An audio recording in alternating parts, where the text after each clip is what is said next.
अच्छा, अगर जो मेन चीज़ है जिससे मेरा ख्याल है इमरान खान साहब ने भी अपनी कंपेन ज़रा तेज़ की है, उनके पार्टी लीडर्स हैं, बयानात दे रहे हैं, ट्विटर पे भी हमें लग रहा है कि बहुत ज़्यादा उस पर जोर दिया जा रहा है, वो काजी फैज़ ईसा साहब को टारगेट किया जा रहा है, क्योंकि ये खबरें आ रही हैं शायद कि उनको 3 साल के लिए मज़ीद एक्सटेंशन दी जाए। अगर हुकूमत एक्सटेंशन का लफ्ज़ यूज़ नहीं करती, वो महज इसकी जो एज का ये एज है सुप्रीम कोर्ट के उसकी जज या चीफ जस्टिस की, वो 65 साल से वो कर देते हैं जनाब 68 ईयर, और उसमें कहीं एक्सटेंशन नहीं, और आज से ये होगा अप्लीकेबल होगा, तो क्या करेंगे कि उसका काजी फैज़ ईसा साहब, मतलब ये कानून के तहत वो जारी रखेंगे जनाब ये कानून में लिखा है, मैंने एक्सटेंशन तो नहीं ली, अब ये उसमें लॉ आ गया, लॉ के तहत मैंने 3 साल मजीद रहना है, तो क्या वो कोई इस तरह की चीज़ हो सकती है जिसकी वजह से काजी साहब को एक फेस सेविंग मिल सकती है कि एक्सटेंशन तो नहीं मिली मुझे उन्होंने एज जो आगे की है सबके लिए होगी, कल को जो भी चीफ जस्टिस आएंगे उनको फ़ायदा होगा।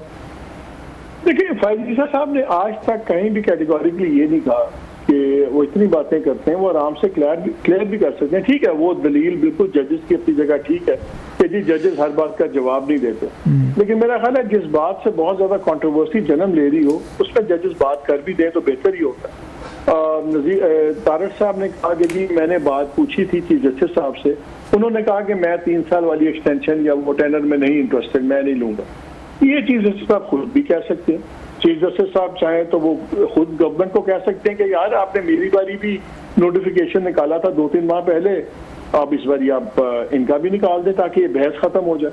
देखिए, जो नोटिफिकेशन नहीं निकल रहा और ये बात चल रही है, उसकी वजह से जो भी कानून साजी हो रही है या चेंजेस हो रही हैं उन पर बहुत ज्यादा बहस हो रही है, सवालिया निशान उठ रहे हैं। ये जजेस की जो तादाद बढ़ाने की बात हो रही है, अगेन अगर अब आपने बढ़ाने हैं तो लॉजिक ये कहती है कि यार जो इनकमिंग चीफ जस्टिस आ रहे हैं वो और आइंदा की जो क्रॉप है वो अगले जजेस चूज करें। जैसे फौज में होता है, जो आउटगोइंग आर्मी चीफ होता है वो प्रमोशन नहीं करता, इनकमिंग जो आर्मी चीफ होता है वो आके अपनी प्रमोशंस करते हैं क्योंकि उन्होंने आगे इदारे को चलाना है, सब कुछ करना। यहाँ पे फैज़ ईसा साहब ने कहीं ये र्यूमर्स खत्म नहीं की, तो उनकी मर्जी या करें ना करें, वी कांट फोर्स हिम, जजेस नहीं बोलते। लेकिन मालिक एक बात बताएं, मैं सॉरी आपकी बात काट रहा हूँ, ये क्या ये हमारी इस्टेब्लिशमेंट ये हुकूमत अफोर्ड कर सकेगी जो उन्होंने पिछले कुछ साल एक में हमने देखा है जब से काजी साहब आए हैं और हुकूमत को थोड़ा सा कंफर्ट आया इस्टेब्लिशमेंट को कि उन्होंने बहुत सारी चीज़ें ऐसी की हैं जो सूट करते थे उनको, वो ये रिस्क लेंगे कि इनको जाने दिया जाए घर और उसके बाद ये मंसूर अली शाह साहब आ जाएँ और जो एफर्ट्स उन्होंने की और बड़े अहम केसेस अभी पड़े हुए हैं सुप्रीम कोर्ट में वो दोबारा रिवर्स हो जाएँ, उनके 1-2 साल की मेहनत जो है वो दोबारा डाउन द ड्रेन। तो ये रिस्क लेगी हुकूमत और एस्टेब्लिशमेंट, या वो ज़रूर हर सूरत में कोशिश करेगी कि काजी साहब को बताया जाएगा सर हम एक्सटेंशन तो नहीं दे रहे, हम तो ओवरऑल ये एज लिमिट जो है वो बढ़ा रहे हैं, आपको इससे क्या मसला है? तो काजी साहब भी तो इनकार करने की पोजीशन में नहीं रहेंगे, तो हुकूमत तो मेरा नहीं ख्याल है कि जी रऊफ, इसमें तो कोई शक ही नहीं है कि गवर्नमेंट तो डेस्परेटली चाहती है, अगरचे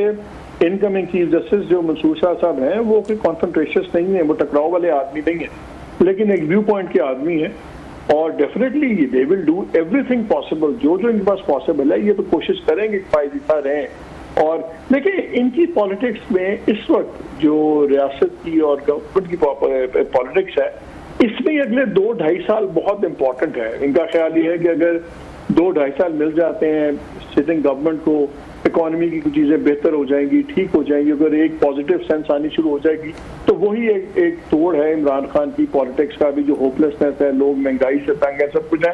अगर इकोनॉमी ज़रा बेहतर हो जाए और वो पिक कर जाएगी अगर चीज़ें चलें ठीक, तो उनका ख्याल है कि फिर वो एक बहुत बड़ा जो इस तक मॉन्स्टर बना हुआ है इनके नज़दीक पॉपुलैरिटी पीटीआई की, वो फिर डील हो सकती है। इनके लिए ये 2-2.5 साल बहुत इंपॉर्टेंट है, इसलिए ये हर कोशिश ये करेंगे कि यही सेटअप चले आगे।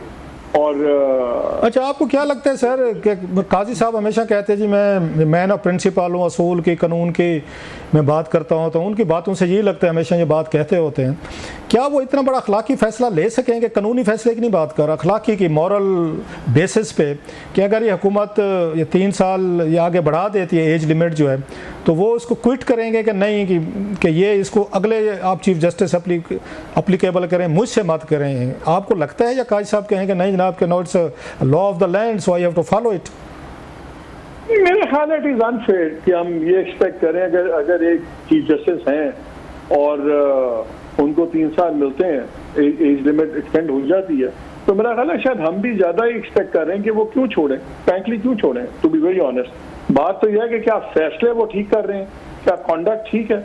अगर कॉन्डक्ट ठीक और अपने ज़मीर के मुताबिक कर रहे हैं तो उसमें मुझे कॉन्ट्रडिक्शन नजर नहीं आता, टू बी वेरी ऑनेस्ट। नहीं मालिक, आपने ज़मीर का लफ्ज़ यूज़ किया, बड़ी एक ये पॉपुलर सेइंग तो है पर लोग बड़ा पसंद करते हैं। जजेस जब कहते हैं कि हम अपने ज़मीर को जवाब दें, ज़मीर पे फैसले करेंगे, लेकिन आप जैसे दोस्त ये भी तो कहते हैं कि फैसले ज़मीर पे नहीं किए जाते, कानून और आइन पे किए जाते। ज़मीर तो हर बंदे का डिफरेंट है, आपका मेरा, मतलब एवरीबॉडी हैज़ ए उसका डिफरेंट ज़मीर। तो ज़मीर का मतलब तो फिर कानून आइन ना हुआ सर। कानून, अगर आप कानून के मुताबिक फैसला करेंगे तो वो ज़मीर के मुताबिक ही ना, आप बाउंड हैं कि कानून के मुताबिक फैसले करें रिगार्डलेस उसका बेनिफिशियरी कौन है। तो कानून और ज़मीर आपस में कॉन्ट्राडिक्ट तो नहीं करते। बिल्कुल आप ठीक है, आप अगर कानून के मुताबिक कर रहे हैं तो इसका मतलब है आप ज़मीर के मुताबिक कर रहे हैं। अच्छा, आज हमने देखा बड़ी तादाद में लोग बाहर निकले हैं, एक थोड़ा सा मतलब अनरेस्ट हमें नज़र आया। 4-5 बड़े बड़े यहाँ पर मुजाहरे नज़र आए हैं बड़ी तादाद में। हमने देखा है कि आपने भी देखा होगा, सबसे पहले ताजरों ने बड़ा शटर डाउन किया, जो बड़ी हद तक बताया गया कामयाब हड़ताल शायद पाकिस्तानी तारीख में रिसेंट हिस्ट्री में की गई है कि वो टैक्स नहीं देना चाहते, हुकूमत उन पर टैक्स लगा रही है, नंबर 1। फिर हमने देखा PWD के मुलाजमीन थे, उसको बंद किया जा रहा है, वो बाहर निकले, उन्होंने ब्लॉक किया है। और सबसे बड़ा धरना हमने देखा है यहाँ पर utility store corporation of Pakistan जो है, उसके 10,000 मुलाजमीन है, वो इस्लामाबाद हैं, उन्होंने यहाँ पे पूरा इस्लामाबाद को चौक किया हुआ, डी चौक वगैरह। तो आज तो लगता है हड़ताल और धरनों को था, बल्कि मैं तो उसको ये पढ़ रहा था कि इवन इस्लामाबाद का फेडरल कॉलेज बोर्ड जो है उसके खिलाफ स्टूडेंट बाहर निकले हैं जनाब कि हमें फेल क्यों किया है। आज तो 4-5 बड़े बड़े जलसे जुलूस और एहतजाज हुए हैं सर। तो यहाँ पे तो चीज़ें नहीं संभल रही। इधर से ये चीज़ें मसले हम बता रहे हैं कि हुकूमतें अपने कॉन्स्टिट्यूशनल लीगल इशूज़ में पड़ी हुई हैं, चीफ जस्टिस के हैं, हुकूमत के हैं, बिल्स हैं, लोग सड़कों पर आए हुए हैं सर। एक डिससेटिस्फेक्शन का लेवल जो है वो बढ़ता जा रहा है। तो ये कैसे देखते हैं सर, मतलब अनार्की खुदा ना खास इनको सांस लेना पड़ेगा, इनको सांस लेना पड़ेगा। बाद आपने 25 करोड़ का सोचना है कि 12,000 का सोचना है। पहले आप PIA के 12,000 मुलाजिम को लेके बैठे हुए थे, 100 अरब से ज्यादा आपको नुकसान आपने ठोक दिया। आप यूटिलिटी स्टोर की बात करते हैं जी, 12,000 मुलाजमीन है, जो अरबों रुपए का नुकसान हर साल हो रहा है। वो कौन, आप और मैं अपनी जेबों से देते हैं, टैक्स पेयर देता है। ये दुकानदार सारे सड़कों में निकले हुए हैं। GDP का 18% है, इनकम टैक्स में 2% से भी कम है। ये टैक्स देते नहीं है, मतलब ये लुट मची हुई है, हर कोई बदमाशी करता है। यही तो पता लग जाएगा आप गवर्नमेंट के कितने हैं ये। मालिक साहब साथ मौजूद हैं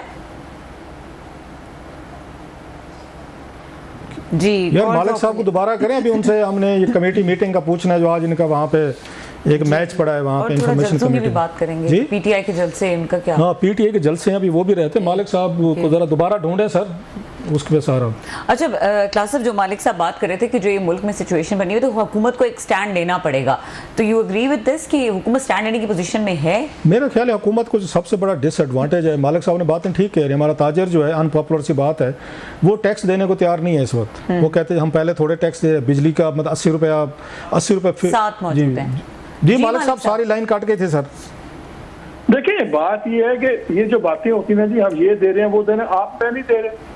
सैलरी क्लास ने इनसे 250 अरब ज्यादा टैक्स दिया है, तनख्वाहदार तबके हैं, और जो रिटेलर्स हैं और एक्सपोर्टर्स हैं, इन्होंने 200 बिलियन से ज्यादा उनसे कम टैक्स दिया। आप एक दुकान उठा लें लिबर्टी मार्केट लाहौर की या ब्लू एरिया में, आग लग जाए तो बताते हैं जी करोड़ों का सामान पड़ा हुआ था। टैक्स देते नहीं है, एक मजाक बन गया इस मुल्क में, और उसका बहुत सारा तनख्वाहदार तबका ले रहा है। जो 1 लाख रुपया बच्चा कमा रहा है तनख्वाह, वो उस पर 100% उस पर टैक्स इंक्रीज हो गया। ये जो करोड़ों अरबों रुपए की दुकानदारी होती है, होटल्स बड़े बड़े चल रहे हैं, ये सारे चल रहे हैं, ये टैक्स नहीं देते, ये बदमाशी है। ये तो अब फैसला गवर्नमेंट को करना होगा। मालिक साहब आप बिल्कुल ठीक कह रहे हैं। हम आप और हमारे जैसे लोग हैं, जितने भी हम यहाँ पे मौजूद हैं, सारे हम सैलरीड क्लास हैं, सारा बोझ हम पे है। हर दफ़ा मतलब हमारे ऊपर कोई ना कोई ये कुल्हाड़ा चलाया जाता है, लेकिन ब्लॉक नहीं करते। लेकिन हमें से डाल दिस, उसका मतलब है तनख्वाहदार बंदे को आप छुरी फेरते रहे। नहीं, बिल्कुल ठीक कह रहे हैं आप। लेकिन जब वो ये देखते हैं, मिफ्ता इस्माइल साहब की बात सुनते हैं, शायद खकान अब्बासी साहब की बात सुनते हैं कि मिफ्ता इस्माइल साहब ने कहा कि 550 बिलियन रुपीज़ तकरीबन 4 असम्बलियाँ वगैरह और MNA सेनेटर्स मिला के डेवलपमेंट फंड पर इनको दिए जाते हैं। 500-600 अरब रुपया जो इनके लिए रखा जाता है, इन्हीं टैक्सेस से इकट्ठा करके, और उस पर शायद खकान अब्बासी साहब ये कहें कि जनाब 30% जो है ये इसमें रिश्वत और किक बैक्स में जाते हैं। 150-2 अरब रुपया तो वो कहते हैं रिश्वत और किक बैक्स में हमारे नुमाइंदों की जेबों में जा रहा है। जब लोग ये सुनते हैं तो लोगों का तो शटर होते हैं कि हमारा पैसा जा किधर रहा है। मेरा बड़ा सिंपल एक लॉजिक, जो टैक्स नहीं देता ना उसको हक ही नहीं है कि वो फाइनेंस के मामले में बात करे। बिल्कुल ठीक। जिस पे टैक्स लागू होता है और वो नहीं देता, वो किस मुंह से बात करता है? पहले अपना टैक्स तो देना, फिर पूछे कि मेरे टैक्स के पैसे से क्या हो रहा है। ये सारी बीएस है, ये सारा बुलशिट करते हैं। ओ जी ये नहीं हो रहा, ओ पहले टैक्स दियो तो सही ना। टैक्स तुम देते नहीं हो, तुम्हारे ना टैक्स देने की वजह से दूसरों पे चोरियां फिर रही हैं और आप आके हमें अखलाकियात का लेक्चर देते हैं। ये कोई बात है? अच्छा क्या बात है कि जी वैसे आपका हक है, आप और मेरा हक है, हम पूछ सकते हैं कि जी ये वैसे मैं टैक्स दे रहा हूँ, आप टैक्स दे रहे हैं।